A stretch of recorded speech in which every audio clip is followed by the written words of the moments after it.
13h46 em Natal. Você está ouvindo o programa Explicando a Bíblia. Como falei no bloco anterior, a gente ia tratar, ainda vai tratar acerca da mudança do nome de Sara de Sarai para Sara, mas neste ínter aí a gente vê que a parte de Abraão na aliança era obedecer a Deus e colocar em cada pessoa do sexo masculino em sua casa um sinal da aliança, que era, no caso, a circuncisão, né? Para os descendentes de Abraão, irmãos, a circuncisão não era uma opção, era uma obrigação. Porém, eles podiam desobedecer e arcar com as consequências desse livre-arbítrio que eu sempre tenho falado aqui, e que a Bíblia, nas suas entrelinhas, não cessa também de nos alertar para ele, né? É uma coisa que pode fazer a gente colher uma semente boa ou uma semente ruim. A responsabilidade daquilo que eu planto é minha, né? É importante observar que a circuncisão não era um sacramento. A sua realização não transmitia uma bênção espiritual, né? Um menino de 8 dias nem podia entender o que estava acontecendo, e quando crescesse, o ritual teria que ser explicado a ele pelos pais. Então a gente vê que a circuncisão era como se fosse um acordo de obediência. A facilitação, segundo a medicina, é que nessa idade as dores são menores, tanto psicológicas como também físicas também, e as sequelas psíquicas especialmente, até pela questão de não passar por uma cirurgia, porque é uma cirurgia. A circuncisão é a remoção da parte de couro que cobre o genital masculino. Esse sentido da circuncisão é uma cisão, uma remoção, um corte que remove em círculo, em circuncisão. O sentido é exatamente isso aí. Então, a cirurgia mesmo. Num período de apenas 8 dias de nascido, isso trazia menos choque, né? Tanto para o pai como também para a criança. A criança, quando crescia, já via como natural aquilo ali. E sempre que ele olhasse para essas partes, ele sempre se lembraria do pacto que Deus tinha feito, né? E o povo da aliança deveria levar em seu corpo a marca da aliança. No caso do antigo, da aliança veterotestamentária, do povo de Deus com Abraão, de Deus com o povo de Abraão, era exatamente isso. Tendo em vista que a aliança incluía a descendência de Abraão, era apropriado que a marca da aliança fosse feita no órgão reprodutor masculino. Até porque o negócio de Deus, irmão, sempre, com raríssimas exceções, no caso de Débora, é um exemplo, é sempre com o homem. Estou aqui na questão do machismo, não. Eu até compro e compactuo com a ideia do professor Piauí. Ele diz que todo homem sábio deve ser feminista e toda mulher sábia deve ser machista. É uma palavra sábia do professor Piauí, e eu reitero, eu bato mais uma vez em cima com o martelo e faço coro com ele. Realmente todo homem sábio precisa ser feminista e toda mulher sábia precisa ser machista. Não há nada de divisão. Isso aí é uma coisa que não compactua com o princípio divino. Uma vez que todas as pessoas eram concebidas em pecados, né? Isso via os genes de Adão. Essa marca serviria para lembrar que eram aceitam por Deus por causa da aliança que ele, o Senhor, em sua graça, havia feito com Abraão. Então era uma coisa que estava sempre ali, inesquecível, né? Infelizmente os israelitas acabaram transformando a circuncisão num meio de salvação, lamentavelmente, irmãos. Irmãos, o desejo de salvação independente de Deus, através dos nossos próprios atos, continua fazendo parte da nossa natureza, né? Hoje em dia, algumas pessoas colocam uma falsa confiança no batismo, na Santa Ceia, em ritos religiosos. A circuncisão representava algo muito mais profundo, era o relacionamento da pessoa com Deus. Deus quer que pratiquemos a circuncisão do coração, a neotestamentária, que nos dediquemos totalmente a Ele em amor e também em obediência. As ordenanças de Cristo, irmão, não devem ser mecânicas, mas reveladoras do nobre sentimento de adoração interior. Então a entrega da vida, esta é a adoração, o estilo de vida. É isso aí. Romanos, no seu capítulo 4, ele deixa bem claro que a operação física não tinha qualquer relação com a salvação eterna de Abraão. Abraão havia crido em Deus e recebido a justiça de Deus, ou a justificação de Deus, antes de ser circuncidado e pela fé. Agora, qual o significado de tudo isso para o cristão, para mim e para você, nos dias odiernos, nos dias atuais? No dia em que confiamos em Cristo, irmão, para nos salvar, o Espírito de Deus realizou uma cirurgia espiritual que nos permite ter vitória sobre os desejos da velha natureza e da velha vida. Dentre esses favores, estes efeitos que o Espírito Santo promove dentro do nosso ser, está o de segurar o ímpeto, freio, temperança, domínio próprio. Essa circuncisão espiritual é realizada na conversão, quando o pecador crê em Cristo.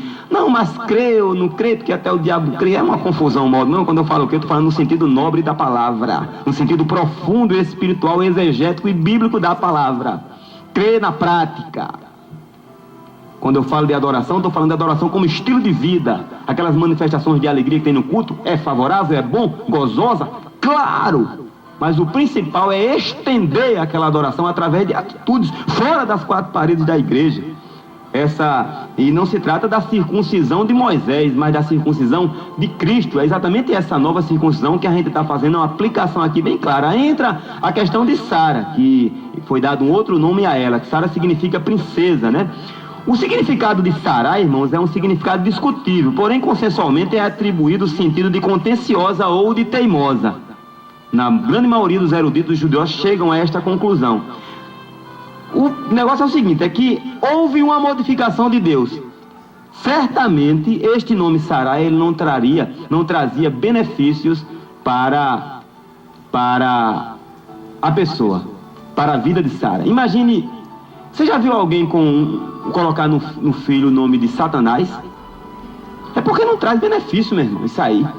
Isso trazia bullying, gozação, trazia como fosse assim uma espécie, eu não diria de maldição pelo nome em si, mas as outras pessoas iam fazer com que aquela pessoa recatasse, reprimisse todo o seu poder de expansão, ia ficar uma pessoa ali reclusa em si, psicamente doente. Agora Jeová são inúmeras pessoas que eu conheço com esse nome. Exatamente aí onde a gente vê, onde está o mistério da questão do nome. É muito importante a gente, quando for colocar um nome internacional no filho, não coloque porque você acha o ator de Hollywood um nome muito bonito, assim, a pronúncia, né? Tá até na moda aí. Procure saber o significado, meu querido. E agora a gente vê que Sara, voltando aqui ao assunto Sara, ela tinha lá suas falhas, seus defeitos, como Abraão, eu e você temos. No entanto, também como marido, ela confiou em Deus e cumpriu os propósitos de Deus. No capítulo 11, na Galeria dos Heróis da Fé, de Hebreus, está lá o nome de Sara também. E não é apenas a mãe do povo judeu, mas também é um bom exemplo de reverência ao marido a ser seguido pelas esposas cristãs. Assim Pedro entendeu e registrou, inspirado pelo Espírito de Deus. Não cabe na mulher esse negócio de ser contenciosa. Cabe a ela ser princesa, filha de rei, e ser tratada desta forma também, né? Há 3 ocasiões relacionadas ao nascimento de Isaac em que houve riso, até porque o sentido do nome Isaac é riso, ou ele ri, né? Abraão, ele riu de alegria quando soube que a esposa daria à luz ao filho. Houve também uma certa dúvida, agora aquela dúvida momentânea, não foi assim aquela coisa que saiu com dolo dentro do seu coração. Sara já riu de incredulidade quando ele ouviu essa notícia, ela olhou logo para a mortalidade do seu corpo. E quando a gente vê que Sara, no nascimento do menino, ela riu por felicidade, aí deu todo o embasamento para que o nome do rapaz, Isaac, fosse riso, né? A maternidade, irmãos, ela deve ser considerada em autoestima, e o nascimento de um menino, ou de uma menina, né, deve ser concebido sempre com as maiores alegrias possíveis. Numa sociedade egoísta, muitas pessoas encaram a maternidade como um empecilho e os filhos como um fardo. Daí tantos abortos, irmãos, acontecendo. Na verdade, algumas pessoas consideram filhos como um fardo tão grande que dão até fim a eles, dão cabo de suas vidas antes que tenham a oportunidade de se tornar até uma bênção. Eu digo isso debaixo do temor de Deus. Os meus filhos têm se manifestado bênçãos na minha vida e na vida da minha esposa desde o dia que nasceram. Digo isso sem medo de errar e tenho certeza que continuarão assim, porque Deus é fiel e bom, e debaixo do sangue dele é que eu estou aqui afirmando, e eu dou glória ao nome dele por isso. Não é mérito meu, tenho certeza plena de sair, também nem da minha esposa, né? Agora, a gente precisa ter um entendimento com relação a essa questão, que o ventre de uma mulher, irmãos, é um santuário onde Deus age. Nesse sentido aí vai se distanciando a opção do aborto, ou o sentido que a pessoa venha a ter de livrar-se daquele peso em sua vida. Eu vou lhe falar uma coisa, e não é uma coisa da minha própria boca. O que eu vou falar agora Você pesquise aí na internet, tire um tempinho na sua internet para fazer essa pesquisa, ou converse de forma franca com um médico especialista no assunto. Converse. Abortivos ou medicamentos ou critérios abortivos, muitas vezes, irmãos, não chegam a matar o bebê, não chegam a assassinar o seu filho.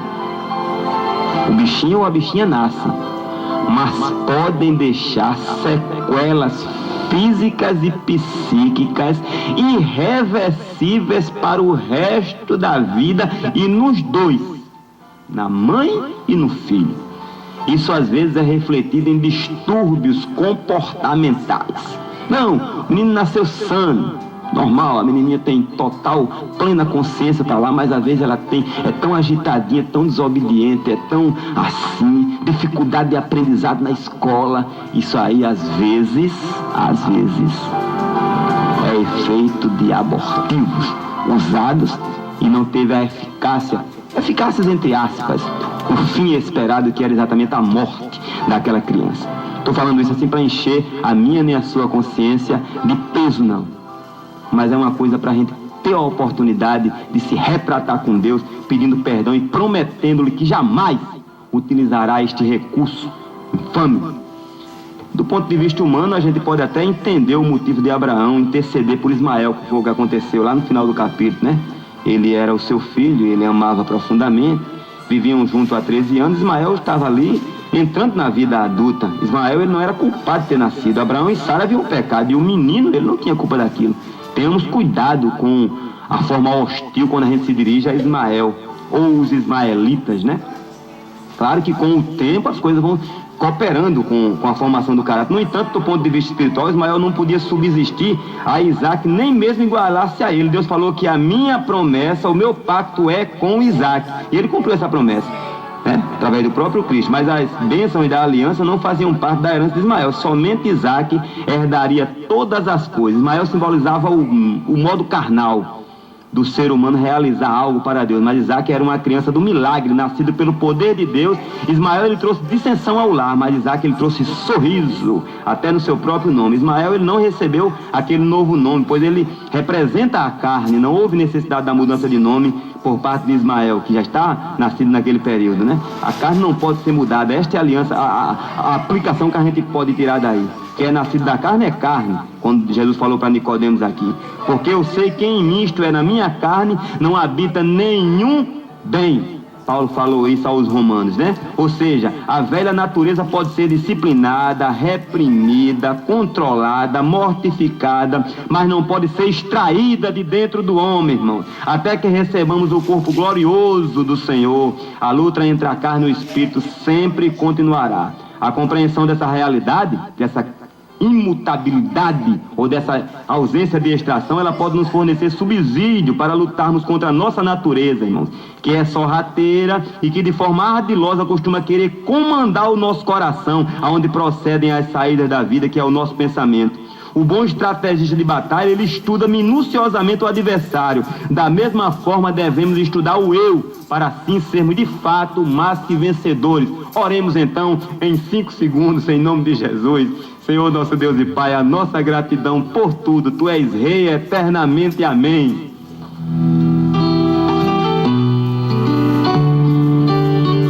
Você acabou de ouvir o programa Explicando a Bíblia, com o irmão Gilvan Silva. Bíblia, teu conteúdo pra mim é tudo.